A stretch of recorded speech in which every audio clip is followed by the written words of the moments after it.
Scândurica de zbor a unui stup orfan, am pus o botcă gata de eclozionare, luată dintr-un stup care se pregătea să roiască. În prealabil am uns bine botca cu miere. Regina a reușit să roadă o parte din capacul botcii și și-a scos antenele. Deci în curând va reuși să se elibereze. Atrasă de miros, apare și o albină lucrătoare care începe să lingă mierea, fără să o bage pe regină în seamă. V-am spus într-un video anterior că albinele, când dau de miere, își pierd complet uzul rațiunii. Asta se întâmplă și acum.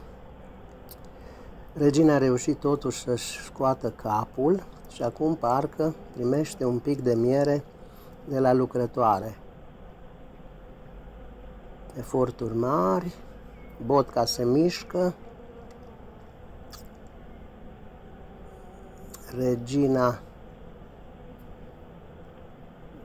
și-a scos capul, acum mai primește un pic de miere, albina lucrătoare se urcă pe botcă să lingă mai departe miere, regina iese, o bate pe spate, pe lucrătoare și intră frumos în stup.